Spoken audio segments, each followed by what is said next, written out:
Assalamualaikum warahmatullahi wabarakatuh. Bismillahirrahmanirrahim. Alhamdulillahirabbil alamin. Wassalatu wassalamu ala asyrafil anbiya wal mursalin sayyidina wa maulana Muhammad wa ala alihi wa ashabihi ajmain, amma ba'du. Selamat bertemu kembali dengan saya Muhammad Tajib di channel Kampung Ilmu, channelnya orang-orang yang tetap istiqomah mencari ilmu. Pada kesempatan ini saya akan menyampaikan materi peradaban Islam yang saya ambil dari kitab Min Rawai'i Hadaratina yang ditulis oleh Dr. Mustafa Husni As-Sibai. Bismillahirrahmanirrahim. Muqaddimah. Selama 500 tahun Islam menguasai dunia dengan kekuatannya, ilmu pengetahuan dan peradabannya yang tinggi, kata Jack Wesley Richter. Cukup beralasan jika kita menyatakan bahwa peradaban Eropa tidak dibangun oleh proses regenerasi mereka sendiri. Tanpa dukungan peradaban Islam yang menjadi dinamonya, Barat bukanlah apa-apa, kata Montgomery Watt. Peradaban berhutang besar pada Islam, kata mantan Presiden Amerika Serikat Barack Obama. Pernyataan dari dua cendekiawan Barat dan satu dari orang yang pernah menjadi nomor satu Amerika Serikat ini sengaja saya kutip sekedar ingin menunjukkan bahwa siapapun yang jujur melihat sejarah tak akan bisa mengelak untuk mengakui keagungan peradaban Islam pada masa lalu dan sumbangsihnya bagi dunia, termasuk dunia Barat yang denyutnya masih terasa hingga hari ini. Meski banyak ditutup-tutupi, pengaruh peradaban Islam terhadap kemajuan Barat saat ini tetap nyata. Kitab Min Rawai'i Hadaratina yang ditulis oleh Dr. Mustafa Husni As-Sibai ini adalah buah pengalaman beliau selama berkeliling dunia, khususnya di daratan Eropa.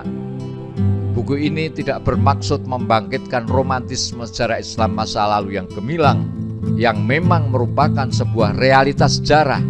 Kalaupun suil gambaran masa lalu peradaban Islam yang cemerlang sengaja ditampilkan di buku ini, di kitab ini, itu tidak lain sebagai bentuk keinginan mengenang kembali sekaligus introspeksi yang tentu amat diperlukan oleh kaum muslimin saat ini. Begitulah penuturan penulis dalam muqaddimah tulisannya. Dengan itu, kaum muslimin secara sadar dan jujur akan mampu melihat kebesaran peradaban Islam masa lalu sekaligus potensinya untuk kembali hadir pada masa depan untuk yang kedua kalinya. Amin. Karena itu, selain keinginan kembali mengenang keagungan peradaban Islam masa lalu, kitab ini juga lebih dimaksudkan sebagai upaya untuk memproyeksi sekaligus merekonstruksi kembali masa depan peradaban Islam di tengah-tengah ekonomi peradaban Barat sekuler saat ini, yang sesungguhnya mulai tampak kerapuannya dan makin kelihatan tanda-tanda kemundurannya. Sungguh benar apa yang telah disampaikan Rasulullah SAW. Idzu su'ila Rasulullah SAW ayyul madinataini tuftahu awalan Konstantiniyatu au Rumiyah, faqala Nabi sallallahu alaihi wasallam bal Madinatu Hiraqla awalan. Rasulullah sallallahu alaihi wasallam ditanya, kota manakah yang dibebaskan terlebih dahulu, Konstantinopel atau Roma? Rasulullah menjawab, kota Heraklius dibebaskan lebih dahulu, yaitu Konstantinopel. Sahabat Kampung Ilmu yang berbahagia, kitab ini ditulis oleh Dr. Mustafa Husni As-Sibai. Siapakah beliau? Wa al-alim al-mujahid ad-da'iyah Mustafa As-Sibai. Syekh Mustafa As-Sibai ini adalah akademisi dan pejuang dari bumi Syam. Mustafa As-Sibai adalah intelektual, akademisi, pejuang, serta politikus handal dari Suriah.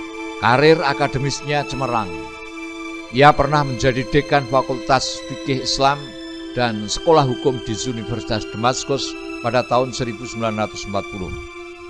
Sang di bidang politik pada tahun 1945 sampai 1961 ia adalah tokoh utama Partai Islam Suriah. Persinggungannya dengan politik bermula saat ia belajar di Universitas Al-Azhar, Kairo, Mesir. Selama mengenyam pendidikan di bumi piramida ini, ia sempat bertemu dengan Hasan al-Banna yang tidak lain adalah pendiri Ikhwanul Muslimin.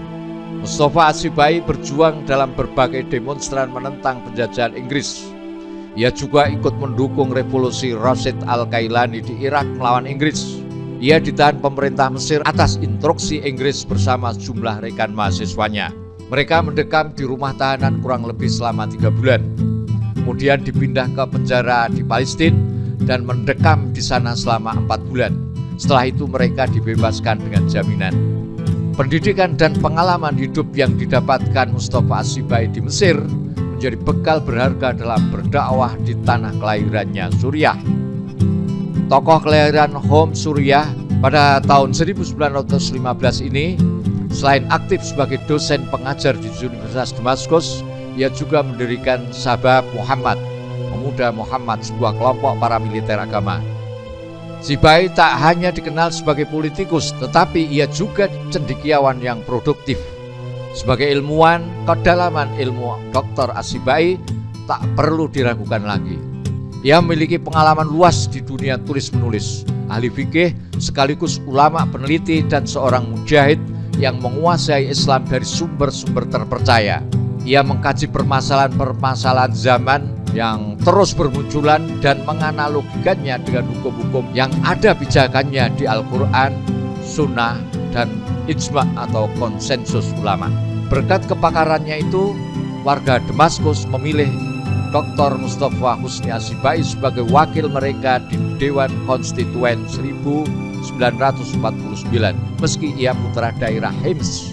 Hanya dalam beberapa waktu, karir As-Sibai dengan cepat menanjak sebagai anggota parlemen. Ia dipilih sebagai wakil ketua dewan dan menjadi anggota di Komisi Perundang-undangan. Dr. Mustafa As-Sibai menjadi salah satu penulis rencana undang-undang pada saat itu bersama dengan 9 orang lainnya. Dr. As-Sibai menjadi pemimpin dalam sidang membela Al-Quran di ruang sidang parlemen. Ia juga memimpin demonstrasi di Damaskus untuk pengesahan undang-undang tersebut.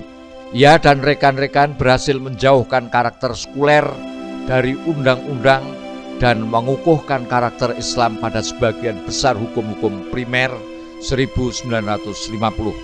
Pemerintah pernah menawarkan untuknya posisi di pemerintahan, tapi ia menolak. Ia lebih memilih untuk memprioritaskan perjuangan rakyat dan hidup memecahkan permasalahan masyarakat. Popularitas Sibai menyebar hingga ke mancanegara. Pada tahun 1956, ia berkesempatan mengelilingi negara-negara barat. Dalam lawatannya ke barat, Dr. Mustafa As-Sibai mengunjungi universitas-universitas dan melihat kurikulum studi Islam di sana. Yang mengunjungi Italia, Inggris, Irlandia, Belgia, Belanda, Denmark, Norwegia, Swedia, Polandia, Jerman, Swiss, dan Perancis. Kesempatan ini dipergunakan pula untuk bertemu pakar-pakar orientalis dan mendiskusikan karya-karya mereka tentang Islam secara ilmiah atau historis. Pada tahun 1957 misalnya, ia berkunjung ke Rusia bersama dekan di berbagai fakultas Universitas Suriah. Ia melakukan perjalanan ke Rusia atas undangan Universitas Moskow. Di perjalanan ini, ia mengunjungi sebagian besar universitas Rusia di daerah, bertemu dosen sejarah dan sosial, berdiskusi dengan mereka, dan mematahkan klaim salah tentang Islam dan para pemeluknya. Dr. Al-Alim Al-Mujahid Ad-Da'iyah Mustafa As-Sibai dikenal produktif menulis. Beliau menulis banyak kitab semasa hidupnya, antara lain As-Sirah An-Nabawiyah Durusun wa Ibarun, Hakadha Allamatnil Hayah min Rawai'i Hadaratina, Al-Istisyraq wal Mustasyrikun malahum wa ma alaihim. Selanjutnya As-Sunnah wa makanatu fit tasyri'il islami, Ahkamus Siyam wa falsafatuhu fi dhawil Qur'an was Sunnah, dan lain-lain masih banyak.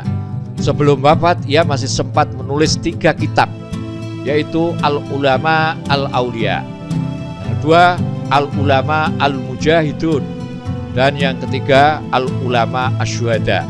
Pada tahun 1955, Dr. As-Sibai bersama rekan-rekannya menerbitkan majalah mingguan Asy-Syabab Pada tahun yang sama, yaitu 1955, ia memperoleh izin menerbitkan majalah bulanan Al-Muslimun, lingkungan keluarga yang cinta ilmu. Dr. Mustafa As-Sibai berasal dari keluarga ilmuwan yang terkenal dengan keluasan ilmu dan melahirkan banyak ulama. Saat remaja, Dr. Mustafa As-Sibai telah menemani ayahnya di majelis-majelis ilmu yang dihadiri ulama-ulama Hims. Ketika ia ingin menikahi seorang gadis, keluarga Dr. Mustafa As-Sibai mengatakan kepada pihak keluarga calon mempelai perempuan bahwa Mustafa As-Sibai orang yang menyibukkan sebagian besar waktunya menangani tugas dakwah.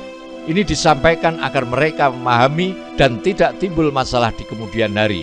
Mereka akhirnya menerima pinangannya. Pada tahun 1964, Dr. Mustafa Husni As-Sibai pergi ke Mekah menunaikan ibadah haji yang keempat kalinya. Saat itu ia sedang menderita sakit parah. Ia menderita lumpuh pada sebagian tubuhnya, termasuk tangan kirinya. Namun ia merasa memiliki kekuatan menjalankan ibadah. Ia mampu sholat dengan berdiri dan duduk tasyahud. Dan akhirnya Dr. Mustafa Husni As-Sibai pada tanggal 3 Oktober 1964 di Homs, setelah melewati kehidupan yang penuh perjuangan, jenazahnya disalatkan di Masjid Jami' Al-Umawi Damaskus diiringi ribuan pelayat. Para ulama dan para khotib secara bergantian menyampaikan ucapan bela sungkawa terhadap almarhum. Ulama-ulama besar tersebut memberi kesaksian tentang Dr. Mustafa Husni As-Sibai. Menurut para tokoh tersebut, ia adalah pemimpin umat, hiasan mujahid di zamannya, penyejuk mata penduduk negeri Syam, putra dambaan Homs, milik Islam dan kaum muslimin. Semoga Allah merahmati roh Dr. Mustafa As-Sibai. Lahul Fatihah.